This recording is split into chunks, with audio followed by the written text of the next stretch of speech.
Alors, on recommence en espérant que vous avez eu une pause tonique comme nous. Martial et moi, on a fait un peu de boxe.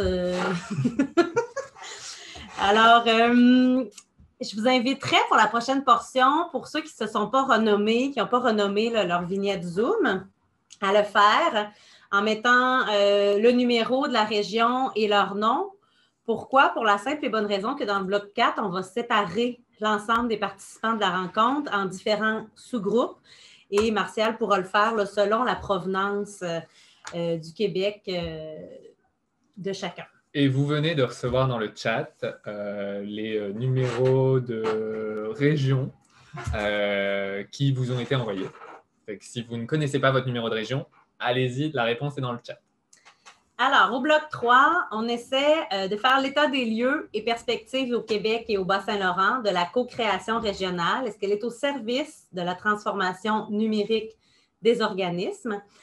Donc, pour animer le panel, nous aurons Caroline Dufresne, conseillère en transfert au TIES. Alors, Caroline, c'est une amoureuse de territoire, c'est une nomade assumée. Elle habite Montréal, mais son cœur est en ruralité. Elle consacre sa vie professionnelle aux dynamiques territoriales, puis c'est un domaine dans lequel elle œuvre depuis une dizaine d'années. C'est la liaison entre les projets, entre les régions, entre la recherche et le terrain, bref, entre les humains qui la passionnent dans son travail au TIES. Alors, elle va vous présenter qui seront les panélistes. Caroline, c'est à toi.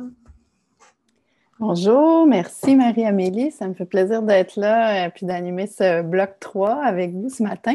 Donc, oui, je commence par vous présenter nos trois panélistes. Donc, je commence par la fin. Alors, Éric Desmarais, qui est détenteur d'une maîtrise en arts visuels et médiatiques de l'UQAM et qui est directeur général et artistique de Sporobol, Centre en arts actuels depuis 2010.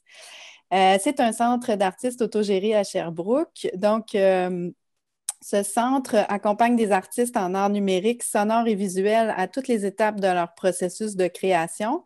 Et en 2019, Sporobol a créé 01 Hub numérique Estrie, une division de services et d'accompagnement en transformation numérique pour le milieu culturel et régional.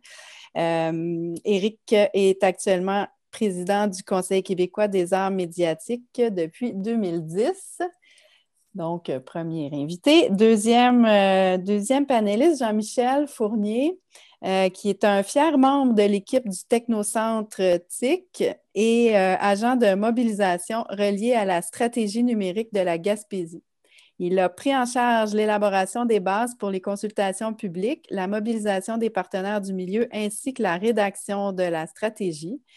Et Jean-Michel ne doute jamais que l'intelligence collective est ce qui permet à tous et à toutes de se dépasser individuellement. Et notre troisième invitée, Annie Chénier, qui cumule près de 20 ans d'expérience en gestion et relations publiques, parfois formatrice, coach ou consultante. Elle accompagne les organisations dans leur transformation numérique ou leur stratégie de communication. Elle est très active dans le milieu des arts, de la culture et de l'éducation, puis engagée dans plusieurs communautés de pratiques collaboratives impliquant le numérique. Donc là, je ne vous vois pas, les trois panélistes. Bien, je vois vos photos, mais je ne vous vois pas dans les on est là. OK, je te vois. OK, quand tu commences à parler, c'est bon, je te vois. Je propose, Martial, d'arrêter temporairement le partage d'écran pour qu'on puisse voir les panélistes en grand. Ah, super! Il y a du monde. Bien, je vais commencer en fait par une première question. Donc, 30 minutes, ça va aller assez vite, mais on a trois questions pour vous ce matin. Je vais commencer par vous demander de nous parler un peu de votre projet ou de votre initiative là, ou de votre démarche. Donc, en quelques minutes, chacun en 2-3 minutes. Puis, je commencerai avec Éric.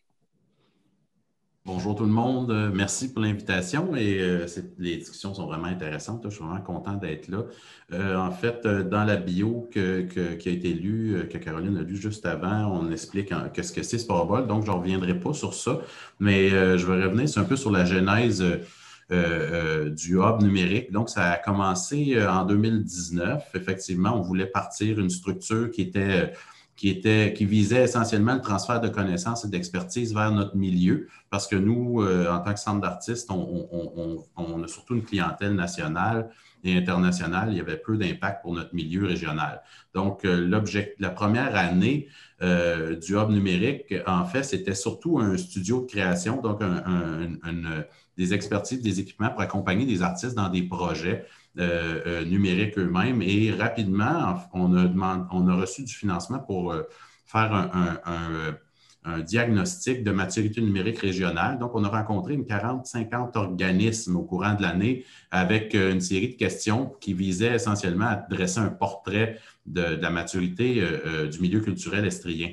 Et rapidement, l'état des lieux nous est apparu, on s'y attendait un petit peu, mais assez inquiétant, en fait. Donc, les organismes avaient des problèmes très, très basiques et étaient loin d'être rendus à créer des projets numériques. En fait, avaient des problèmes de base très de base avec le parc informatique, la gestion des documents à l'interne, la gestion à distance, les communications numériques.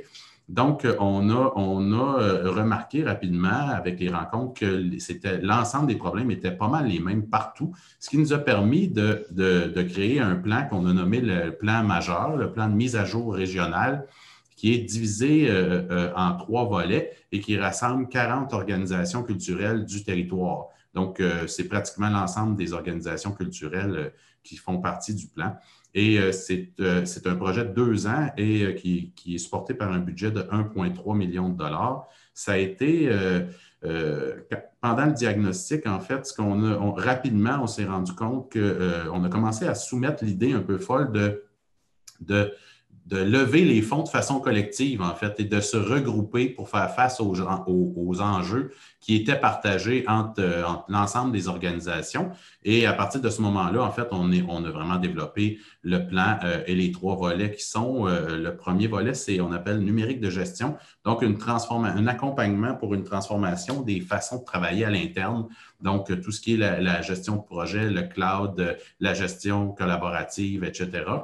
Tout ce qui est les communications numériques aussi, la plupart des organisations n'avaient pas de plan de stratégie de communication numérique en bonne et due forme. Et le 3e volet qui est en fait les cellules d'apprentissage expérientiel qui misent essentiellement sur l'apprentissage, comme le nom dit, par l'expérience, mais autour de grandes thématiques qui ont été regroupées à partir de ce qui a été soulevé par les organismes, dont la création de balados. Beaucoup d'organismes avaient soulevé qu'ils voulaient créer, mais ils ne savaient pas trop comment s'y prendre, où les déposer, à qui ça s'adressait.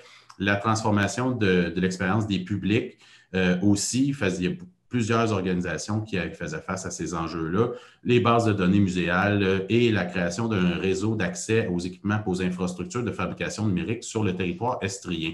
Donc, il y a 8 à 10 organisations qui vont être mises ensemble pour co-créer, en fait, pas tant co-créer, mais pour partager les expériences acquises pendant le développement des projets, que ce soit des balados ou des projets de transformation d'expérience des publics, par exemple. Donc, l'objectif, c'est vraiment de faire rapidement et de partager les écueils, les façons de faire, les budgets, comment ça coûte, qui ça s'adresse, est-ce que ça marche pas, mais avec leurs collègues. Donc, essentiellement, le budget qu'on a levé, il est conditionnel. En fait, les enveloppes sont conditionnelles pour réaliser des projets au partage, en fait. C'est essentiellement la base du financement. Et il y a une chose qui nous a marqué rapidement et qui teinte notre développement. Pas trop vite, on va arriver aux apprentissages dans la 2e. Ah oui. On est dans la présentation. Ça va, je termine là-dessus, mais il y a une chose qui a été soulevée puis qui a vraiment donné l'orientation au Hub, c'est vraiment d'aller plus loin, en fait, que des recommandations. Donc, le milieu culturel voulait absolument qu'il y ait des expertises qui soient en mesure de réaliser les projets. Donc voilà. Merci, Éric. Annie, veux-tu nous parler un peu de toi, de la démarche? Ben oui, tout à fait. Ben, en fait, j'ai choisi plusieurs démarches parce que, bon, j'ai un regard peut-être national à travers soit des différentes implications bénévoles. Parfois, je suis dans une posture d'animatrice facilitatrice. Parfois, je suis consultante. Fait que j'ai comme différents chapeaux. Entre autres, cette idée de créer une communauté nationale, donc une communauté technoculturelle nationale. Donc, en 2016, dans ce côté-là, j'ai un chapeau de bénévole. Donc, ça se formalise par le groupe Facebook Les Arts, la culture et le numérique. Évidemment, je ne suis pas toute seule à avoir créé ce groupe-là. Également, j'ai coordonné en 2015 la démarche BD Chaleur en mode solution. Donc, on parle d'une démarche d'innovation ouverte où plusieurs entreprises, organisations ont été impliquées. Et plus spécifiquement, une organisation que j'avais le goût de vous souligner aujourd'hui, que j'observe, qui est le Mont-Saint-Joseph.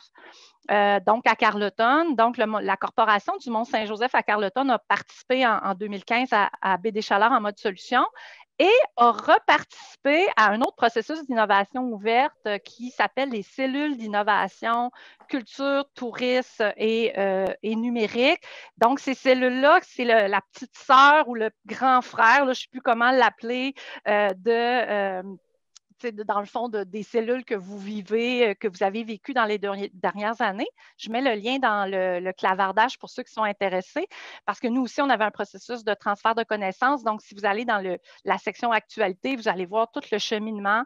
Et si vous allez dans les cellules, vous allez voir les cellules que nous, on a développées. Donc, le Mont-Saint-Joseph, je l'ai vu évoluer.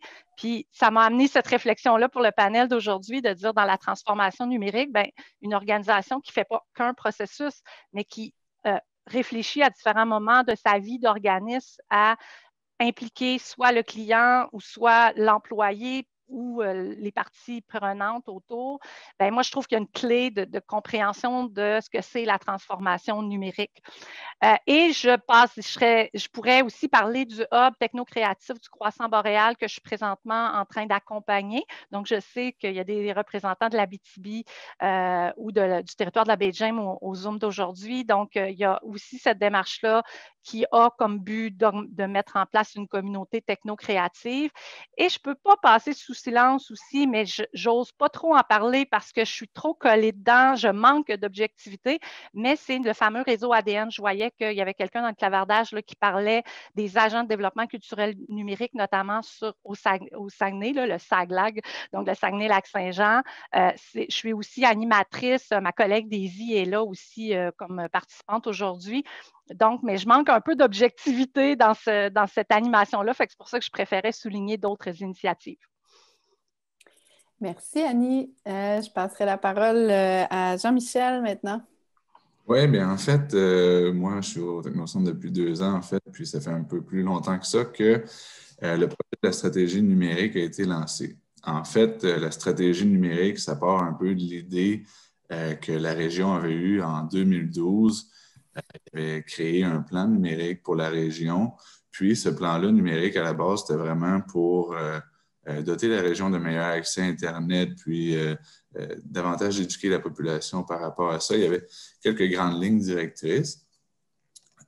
Suite à ce plan-là, en fait, qui a tombé un peu dans les cracks du divan une fois que la crise a été, disons, terminée.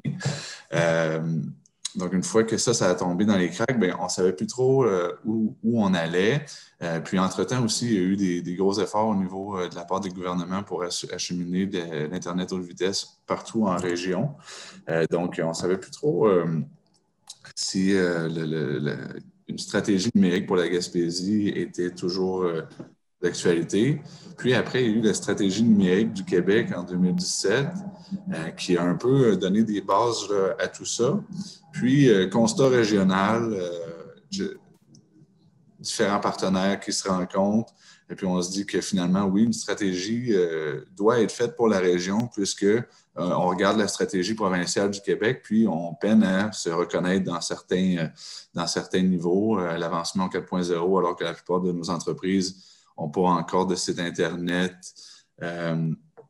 On peut parler de plein de choses aussi au niveau, par exemple, de l'accès au réseau cellulaire ou dans des zones urbaines, c'est quelque chose qui est vraiment pris pour acquis, alors que pour nous, dans la plupart de nos milieux, on l'a, mais on a quand même des longues heures de route à faire sans avoir de réseau cellulaire, puis ça peut occasionner quelques problèmes. Donc, on part de ça, puis on se dit que pour créer une stratégie régionale pour les Gaspésiens, il faut que ce soit fait par les Gaspésiens, il faut que l'intelligence vienne de la région, parce que c'est loin d'être moi avec mon petit baluchon puis mon cours en marketing à l'Université Laval qui peut prétendre tout savoir sur la transformation numérique dans le monde de l'éducation, dans le monde de la culture, et puis un paquet de facteurs. Donc, on va à la rencontre des gens, que ce soit des citoyens, que ce soit des partenaires, que ce soit des gens d'entreprise, des gens d'organismes, des gens des ministères. Puis, on brasse la cage. Disons, on essaie de challenger des idées, on essaie de voir comment ces gens-là perçoivent l'évolution du numérique. Ça s'est fait en plusieurs phases. En fait, on a eu des tournées de consultation où on a rencontré des gens dans certains endroits. Il y a eu des rencontres individuelles dans le temps qu'on avait le droit de se parler face à face. Donc, beaucoup de rencontres individuelles. Puis, une fois qu'on avait toute cette intelligence collective-là, on était capable de présenter toutes les informations qu'on avait aux parties prenantes, aux preneurs de décision dans chacun des secteurs identifiés. Puis, on faisait un gros remue-ménage avec eux, puis on se disait, bon, mais c'est quoi les alignements par rapport aux besoins de la population, par rapport à votre réalité, par rapport à la réalité de la région, quels sont les alignements qu'on se doit se donner. Après ça, ce qu'il faut comprendre aussi, c'est le contexte particulier de la Gaspésie, en fait, avec notre population vieillissante, les dernières études du CIFRIO qui montrent qu'on est à la traîne dans chacune des statistiques au niveau de l'usage du numérique, au niveau de l'usage des nouvelles technologies, des téléphones intelligents, etc. Couplé à ça, dans ce contexte-là, le fait qu'il y a une transformation numérique du gouvernement qui s'intensifie, où beaucoup de services vont devenir en ligne et puis où on va demander aux gens de plus en plus de travailler en ligne. Donc, on trouvait que la région devait avoir une stratégie numérique pour pallier les différences entre notre région et puis le reste du Québec, puis mieux aussi notre population à ça. Super, merci. Merci Jean-Michel, merci tout le monde. Je vous lance une deuxième question. Si tu veux, Jean-Michel, je reprendrai avec toi. On pourrait inverser le tour de parole. Donc, la question, c'est de voir un peu si vous aviez à réaliser à nouveau ce type d'accompagnement à la transformation numérique ou une démarche similaire. Est-ce qu'il y a des choses que vous feriez différemment? Dans le fond, la question, c'est quoi les principaux apprentissages que vous avez réalisés dans ces accompagnements-là? Oui. En fait, il y en a un qui est bien simple. Bien, en fait, on a rencontré au-dessus de 200 personnes là, pour la stratégie numérique, que ce soit des citoyens ou des partenaires. Ça fait quand même relativement des gens, mais ça s'est donné sur beaucoup de rencontres individuelles. Puis, de ce que j'ai retenu de ça, c'est que nous, on a travaillé avec un cadre relativement flexible pour aller rejoindre les gens puis travailler avec eux. Mais dans un processus comme ça de co-création ou de challenger les idées ou d'intelligence collective, disons, il faut que le cadre soit encore plus flexible. Donc, on ne peut pas arriver puis présenter une façon de travailler qui est extrêmement rigide ou un horaire qui est rigide ou peu importe. Donc, moi, ce que j'ai compris, c'est pour aller chercher davantage de gens, pour avoir une meilleure idée de l'intelligence collective, puis avoir le plus de personnes possible. Il faut faire preuve de grande flexibilité. Puis, c'est ce que je retiens beaucoup au niveau de la co-création. Principal apprentissage, merci. Annie? Ben moi, mes apprentissages, c'est sympathique parce que ça m'a fait réfléchir que c'est encore les mêmes apprentissages de me butent, puis on a de la misère à trouver les solutions. C'est le clivage ou la fracture qui existe entre tous ceux qu'on veut intégrer dans nos processus d'innovation ou de consultation, que ce soit le groupe Facebook, où on veut être inclusif, on veut être dans la littératie numérique, on veut leur donner tous les outils pour qu'ils puissent faire leur premier pas d'avancement des arts et la culture à l'ère numérique. Et les geeks, dont maintenant, malheureusement, je fais partie parce que, ça reste que quand j'aime partager quelque chose, j'aime parler de blockchain, de découvrabilité, de données ouvertes structurées liées. Puis là, on perd les débutants. Fait qu'il faut toujours que je me ramène à moi-même, soit comme animatrice bénévole sur le groupe Facebook, ou même la démarche qu'on est en train d'accompagner sur le territoire du Croissant boréal. Bien, ça reste que sur le territoire du Croissant boréal, on a fait le tour de tous les MRC de l'Abitibi-Témiscamingue. On est allé sur le territoire de la baie James et virtuellement dans le nord de l'Ontario francophone. Et on a consulté at large. On invitait les artistes, les travailleurs culturels, les créatifs, les bidouilleurs de fond de sous-sol pour réussir à aller chercher les besoins. Puis les besoins qu'on a ressortis, comme 10 grands besoins prioritaires pour tout ce grand territoire-là, bien, c'est la formation, du réseautage, plus de ressources humaines, du financement, qui sont des besoins de base. Puis là, j'ai mes geeks qui veulent un hub, qui veulent développer des projets innovants.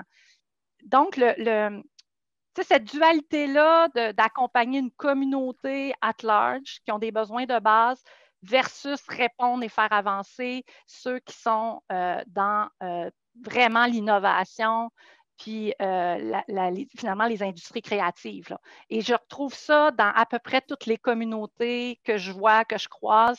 Puis le défi, là, c'est ça. Là. Puis à chaque endroit, on dit tout le temps, ben, c'est les deux. On ne veut pas choisir. Donc, on veut toujours cibler les deux. Fait qu'il y a un apprentissage que je fais là. Et encore là, je me bute à cette même problématique-là. OK, super intéressant. Éric, si tu permets, juste avant de te passer la parole, parce que j'ai vu passer une petite question dans le clavardage pour Jean-Michel qui était peut-être de voir, tu parlais de flexibilité, puis est-ce que tu as un exemple concret de comment ça s'est traduit? Oui, bien en fait, nous, on organisait des rencontres citoyennes qui étaient vraiment à la base de notre intelligence collective, là, où ce qu'on avait justement quelqu'un qui venait faire travailler l'intelligence collective des gens. Mais nos rencontres, nous, on a un horaire de travail en tant que tel. Donc, on voulait essayer de faire fitter nos rencontres dans notre horaire de travail, mais au final, les gens travaillent grosso modo dans les mêmes horaires de travail qu'on a, là, donc de 8 à 5. Donc, flexibilité au niveau de l'horaire, là, c'est honnêtement une des premières choses que je mettrais de l'avant. Donc, par la suite, c'est ce qu'on a fait, en fait, là, une fois qu'on a fait notre tournée, on a eu quand même une 50aine de personnes, mais il faut dire que sur une 50aine de personnes, on a fait 5 rencontres dans 5 MRC, donc ça fait une moyenne de 10 personnes. C'est pas les résultats qu'on avait au départ, donc moi, j'ai pris mon petit baluchon, puis les fins de semaine, j'ai été rencontrer des gens individuellement, puis je faisais à peu près le même processus mental, là. Mais c'est ça, c'est une bonne réalisation à faire là, dès le départ. Là. C'est une réalisation qu'on a faite dès le départ, là, que va vraiment falloir de la flexibilité. Puis un peu pour faire du pouce au niveau de ce que Annie disait, flexibilité dans notre horaire, mais flexibilité dans notre langage aussi, parce qu'on arrivait avec des termes qui étaient relativement techniques, puis là, on demandait à des gens qui sont pas néophytes, mais pas loin au niveau du développement numérique, puis que eux, du codage, ça ne fait pas partie de la programmation, disons, d'un ordinateur, de comment ça marche, mais au final, c'est ça. Donc, il faut vraiment avoir une visibilité dans notre approche avec les gens. Super, merci. Éric, tes apprentissages ou les principaux jusqu'à maintenant dans le projet? C'est vraiment intéressant ce que vous venez de dire. Ben, Annie, en fait, ça a été au cœur, en fait. Quand la première année, on était parti, on était effectivement une gang de geeks. Puis dès qu'on est allé sur le terrain, on a bien vu que personne n'était à ce niveau-là. Donc, puis que les besoins étaient vraiment tellement de base, en fait. Mais on a surtout remarqué, en fait, qu'au niveau des organismes culturels, c'est des organismes, puis je parle pour moi-même, là, parce qu'on en est un à la base ici, qui sont très centrés sur une vision, hein, puis une mission. Donc, pour toute au lieu d'être centré sur comment je pourrais dire, un mandat ou une façon de rentabiliser ou de survivre, donc qui permet beaucoup d'agilité puis beaucoup d'opportunisme aussi pour développer des trucs. Dans le fond, souvent, cette centralisation-là des organismes sur leur vision et leur mandat en tant que tel, très, très artistique, bien, leur empêche de voir plein de choses autour. Et comment les sortir de cette espèce de façon de faire, disons, appelons-le traditionnel sans que ça soit péjoratif, c'est tout un défi et c'est vraiment intéressant parce que le numérique, ce qu'on a remarqué, en fait, puis ça, c'est un autre apprentissage, c'est que quand un geek descend sur le terrain, c'est plus un geek, en fait. Il faut qu'il ait un rôle de truchement, une espèce de traducteur qui va faire en sorte qu'il va réussir à revenir justement, que ce soit des projets artistiques ou culturels, à l'essentiel, à la vision qui veut être exprimée, souvent avec plein de difficultés, avec plein de problèmes, parce que souvent les organismes disent je veux que ce soit ça, une projection interactive, tatati, tatata. Puis là, tu dis ouais, mais pourquoi tu veux faire ça? Y a-t-il une raison? Parce qu'on pourrait peut-être faire d'autres choses. Là, il faut que tu déconstruises. Donc, le rôle du traducteur, en fait, est vraiment essentiel dans ces démarches-là. C'est de revenir à la vision de base, puis après ça, reconstruire, mais avec des expertises techniques, mais aussi des expertises artistiques, etc., qui vont faire qu'on va avoir un projet qui tient la route, là. Mais ça, c'est vraiment un apprentissage important. Puis je ne sais pas trop comment solutionner ça, à part d'accompagner. Comment solutionner? Je parle le fait qu'il y a deux communautés, les très geeks et la communauté culturelle en général, mais accompagner les organismes au plus vite, en fait, pour qu'ils apprennent, pour qu'ils se baignent dans la technologie puis dans le numérique, puis que finalement, qu'ils mettent en lumière comment ça les affecte profondément. Ça, c'est qu'une fois, tant qu'ils n'ont pas testé, ils ne peuvent pas le savoir. Là, fait que ça, je pense qu'il y a vraiment une importance à accorder là. Les geeks, ils sont assez agiles. Je pense que là, il faut porter l'importance sur le reste, en fait, du monde. Là, sinon, on ne s'en sortira pas. Là. C'est intéressant ce rôle d'accompagnement-là, de vulgarisateur, de traducteur. Puis c'est vrai que c'est important là, dans le lien entre ces catégories ou ces niveaux de connaissances, en tout cas sur le terrain. C'est super intéressant. Je ne sais pas trop où est-ce qu'on est rendu dans le temps. Je pense que, Martial, ça doit aller vu que tu ne m'as pas interrompu. On pourrait procéder là, dans les 5 prochaines minutes à la excellent. Oui. Excellent. Il restait une petite question pour terminer, justement. En quelques phrases, là, je vous demanderais comment vous entrevoyez votre rôle pour la suite de cette transformation numérique chez vous. Je ne sais pas si tu veux commencer, Éric, là, reprendre la balle en 1 minute. Oui, clairement. Nous, en fait, en développant le Hub, on a développé vraiment beaucoup d'outils de calcul, comment ça coûte accompagner des organismes en transformation organisationnelle, communicationnelle, les cellules, etc.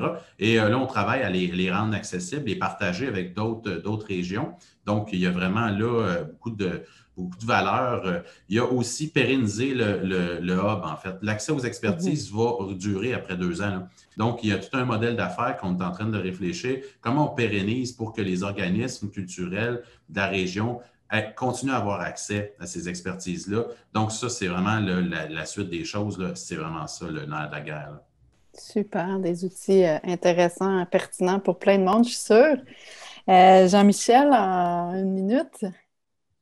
Oui, en fait, j'ai vu une petite question de Claudine. Donc, Claudine, pour répondre à ta question, là, comment faire pour mobiliser ces gens-là, comme tu as pu comprendre dans ma présentation, c'est relativement difficile de le faire. Tu n'as pas idée à quel point j'ai pris des cafés un dimanche matin avec quelqu'un pour avoir son opinion, là, puis avoir cette intelligence collective-là. Donc, c'est vraiment la flexibilité à un autre niveau complètement. Dans son approche avec les gens. Puis, voilà, pour finir sur la stratégie numérique, comme n'importe quel projet, c'est toujours des projets qui sont en continuation, c'est toujours quelque chose qu'on cherche à pousser. Puis, une stratégie pour ceux qui se lancent dans ce projet-là, ceux qui veulent faire un plan ou une stratégie numérique, je vous conseille de voir quelque chose sur le long terme, puis de toujours garder les gens impliqués dans votre démarche, dans votre processus. L'intelligence, elle se développe sur le terrain, puis c'est pas quelque chose de framé dans le temps, donc c'est quelque chose d'évolutif. Je vous conseille de garder cette évolution-là toujours en tête. Merci beaucoup. Annie, Ta suite Mon des choses? rôle, Oui, ben, la ton suite rôle. des choses, je vais parler de mon rôle, que j'ai encore le mot bénévole, là, même si je trouve qu'il qu'il est bizarre, là, ce mot-là. Euh, Outre les mandats payants que je peux avoir comme animatrice facilitatrice, tu sais, je pense que un des rôles qu'on a comme entrepreneur dans le secteur du numérique et de la culture, ben, ça reste qu'on fait partie de cette communauté-là d'entraide. Donc, moi, j'ai le nez fourré partout là, dans le groupe Facebook de l'Estrie, celui du Saglag qui s'appelle Saglag.io. J'ai aussi, il y a la communauté Avantage numérique en Abitibi. Et souvent, les gens ont peur de demander. Fait que c'est plus un call to action à tout, parce que vous êtes déjà en communauté, à la fois sur Passerelle, à la fois sur Facebook dans votre cas. Donc, de ne pas hésiter lorsqu'on a besoin d'aide, parce qu'il y a du monde comme moi, puis des Annie, il y en a des 100, 150, 200 partout au Québec qui sont prêtes à bénévoler, mais tu sais, c'est pas tout à fait le bon terme, là, mais à aider à travers ces communautés-là virtuelles qui existent. Donc, moi, je vais toujours être engagée dans le Bas-Saint-Laurent virtuellement, puis encore plus en temps de pandémie, mais je suis présente, puis il y en a d'autres qui sont là pour aider. Fait que je le vois un peu comme ça, mon rôle, une espèce de facilitation, d'entraide virtuelle sur, entre autres, Facebook ou Passerelle. Merci Annie. Merci tout le monde. C'était super intéressant.